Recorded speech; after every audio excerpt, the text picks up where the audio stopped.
Hello and welcome to 100 Yards of Football Sports Talk Radio. I'm your host tonight, Logan Landers. And joining me to talk about the Washington Huskies 2021 team preview is my co-host of the Unscripted Sports Podcast. You can check us out on Facebook, YouTube, or any podcast as well. It's my man, Jay McLovin. What's going on, Jay? Hey, man, how's it cracking? I'm excited to be here and talk a little Washington Huskies football with you.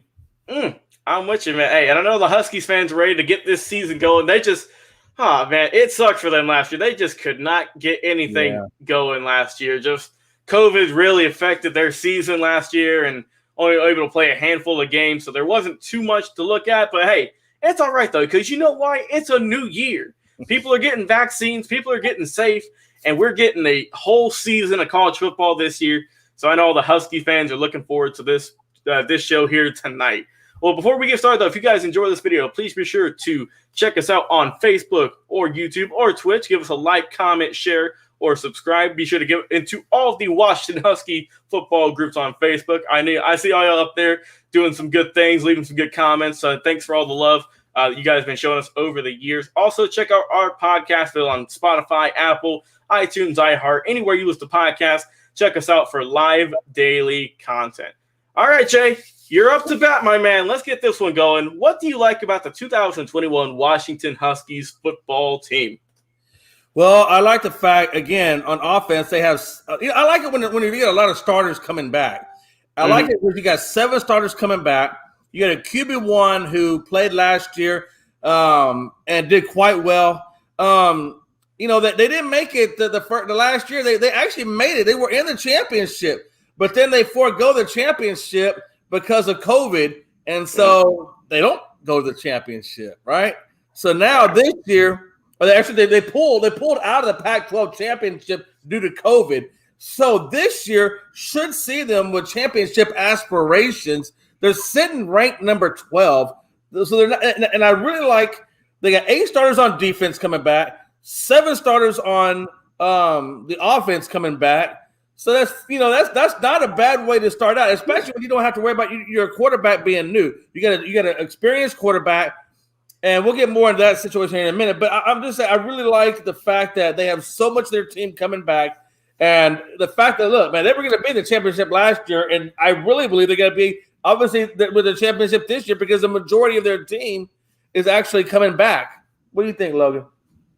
Yeah, I'm with you, man. I think that is key. And I mean, you knew a lot of the guys were going to stay. They were going to stick around, and they were going to come back for a new season just because they weren't able to play much last year. They weren't able to get a whole lot of scouts on them, like a lot of teams would like. So I do think that is going to help them out a lot, and I could definitely see them going for some conference, some title aspirations this year. But it is going to hurt though because they lost a few guys in the draft. They lost Joe Tyron, they lost Levi Onwuzurike, and Elijah Molden just to round a few of them out. So they lost a few key pieces on that defense, especially in the secondary, that they're going to have some guys that are going to try and help them step up for this year. But I think that for me, I think Washington, if they want to have a good productive year, like you said, it all is all about the offense and how they are going to produce.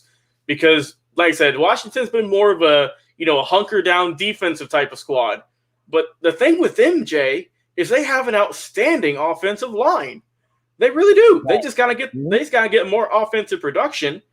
And I think they should be up there. I think they could definitely vie for a title shot this year. Do you have a key player or two that you like to look at this year for the Husky squad? Well, I really on offense, I really kind of like this quarterback situation because if you look at it, you got QB1 Morris. He's 6 foot, shortest QB in about 3.5 decades for these Huskies. Yeah. But he's won over all the others due to his 3 out of 4 games that he won last year. Like I said, last year was a shortened season, but he won the majority of his games that he started. So I think that plus the fact that you got Sam Heward coming in to rival up against him, which Sam Heward, he's the son of Brock Heward and uncle or nephew of Damon Heward. So he's got a pedigree at the quarterback position in his family, and that should bode well when you go up against Morris. So I think there's going to be a very healthy but very good quarterback competition for these Huskies. And I'm going to tell you something, that's not a bad thing to look. Not a bad thing to have. The one good best weapon I think that they have there is their tight end, Cade Otton, who's 6'5", 240 pounds, first team All Pac-12, but he's also a very good blocker. And they're going to need that to protect that quarterback when they're throwing to these new group of wideouts. Yeah, that's a good thing you mentioned the wideouts, man, because I was just about to get to that. They lost a lot of guys. I think 4 or 5 of their wideouts left to go to a different program. They're having some new blood come in. I think that Jalen Polk, who's coming over from Texas A&M, that's going to definitely help. Texas Tech, excuse me. He's going to have a good season, I think. He's got something to prove. They have a lot of pieces, I think, that they could work with. Also, Terrell Bynum as well, who's coming back, had 31 catches, 368 yards, 2 touchdowns in his sophomore year. Last year, with it being not really much to go off of, not a whole lot of production, obviously, but I think that with him coming back, with Polk and whoever else they have as their receiving core, I think that if they can help out the QB situation, like you mentioned, I think that could help their offense because they have a great tight end, like you mentioned, and they have an outstanding offensive line. And my key player is going to be on the offensive line, man. And it's got to be Jackson Kirkland. 6'7", 310. How could you not pick this guy? He's an absolute boulder. He got all-star honors, man, last few seasons. Really solid, really good guy. And I think that he's definitely someone that's going to be getting his name called sooner rather than later, as long as he keeps up his production for the Huskies team. I have no doubt about that. But like I said, the defense meant you just got to get more tackles for losses, I think, get a little bit more pressure on the quarterback. But I think, Washington, they're not a perfect team by any means. They do have some holes. They have some ways they can improve, and they can always get better. But they're not horrible by any means necessary. Mm-hmm. They are a solid team. But I was looking at their schedule. It's not the easiest in the world. I'm not going to lie. It is not the easiest schedule to go off of. Yeah. A few of the big names, I'm seeing Michigan. I see UCLA, Arizona, Oregon, Stanford, and then, the usuals for Colorado, Washington State, all those guys. So it's not the easiest schedule in the world. But I think that Washington, they could get away with 3, maybe 4 losses on the year, and I would call that a solid season. What about you? Yeah, I'm looking at 10-3. That's the way I feel about it right now. I really think I'm feeling good about this team, and I think 10-3 is a very realistic one. I mean, they could go 9-4, but I think 10-3, and I like it because they're also one thing I forgot to mention is they're getting the running back group returning, which includes Richard Newton, which was a Duke Award nominee winner. Or Duke, he was an award nominee, I should say. He had 11 touchdowns as a freshman in 2019. So I think you're getting a good running back group coming back. You're getting good wide receivers. I think you're going to have a healthy. So I think the offensive side of the ball is doing well. I think on the defensive side of the ball, you're looking at, you got 8 starters returning. Defensive coordinator Randall Gregory, which was their linebacker coach, got promoted up to defensive coordinator now.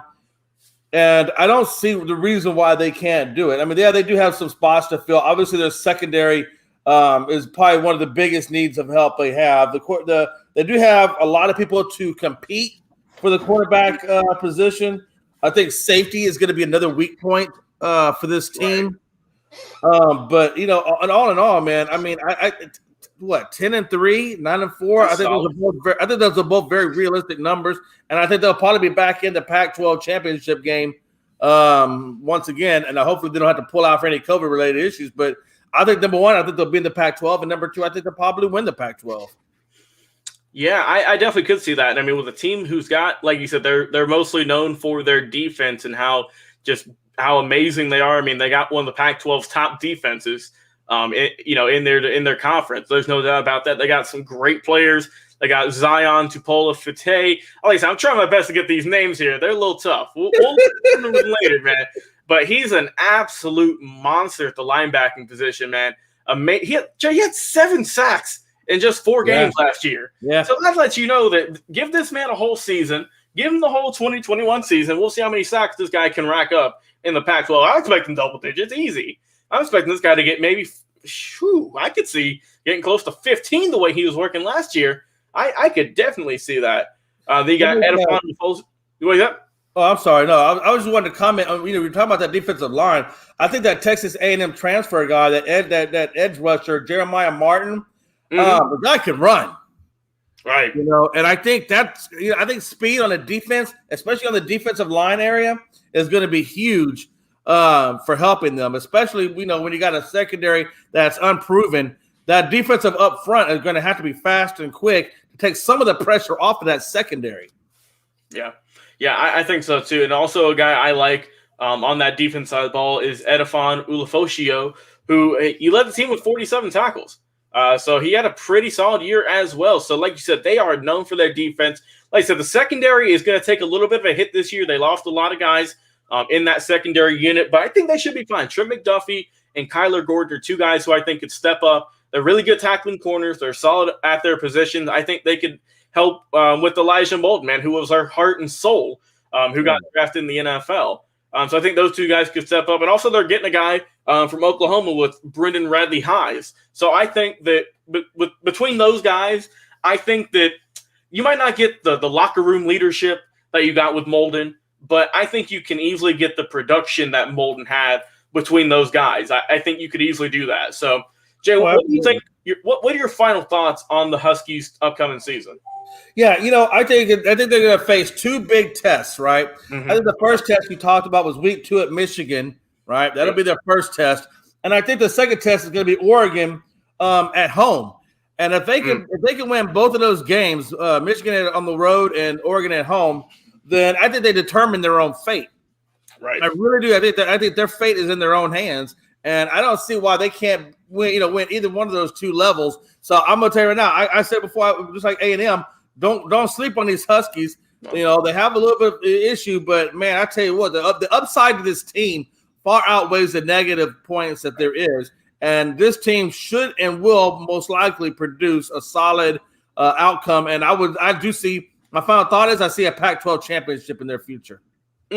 Yeah, I'm with you, TJ. I think they're definitely going to be vying for that Pac-12 championship. I expect them to be in the championship game against whatever team they're going to go up against, but they have all the tools necessary to get there, to get a championship, and to keep this program building up from the ground and just being a hard-working, blue-collar type of team, which is heavy on defense, which you don't see too often, man, but their defense is scary. One of the most, I think, probably underrated when you look at in college football. You don't really look at Washington too much in the big media. You always look at the Alabamas of the world, the Georgias, but Washington, man, they've produced a lot of good guys recently that have went to the NFL. Now, with their team coming on this year, they could get a few more that could be getting their name called in just a little bit. I'm looking forward to them, no doubt.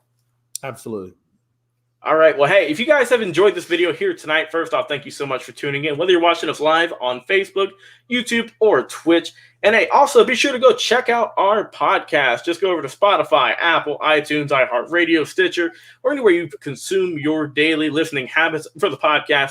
And just type in 100 yards of football. You'll see our logo right there on the 50-yard line. You can check out amazing team previews like the one we're doing right now, draft profiles of guys who were in the 2020 NFL draft. Check out the interviews we've had. We've interviewed a few people who were drafted in the NFL draft who had on the show. Also, we have amazing Legends interviews with guys who were in the Hall of Fame, great coaches throughout the entire career of college or NFL. We have a lot of great content over here, as well as a few other stuff as well. We tackle a few other sports occasionally, but football is what we are primarily doing here. And with college football season right around the corner, Jay, it is near and dear to all of our hearts here that college football is coming back at a full force too. We're getting fans, we're getting a better season. And I know for the Huskies fans, man, I know y'all are happy to just be playing a full season and not whatever last year was. I know they're especially happy for that.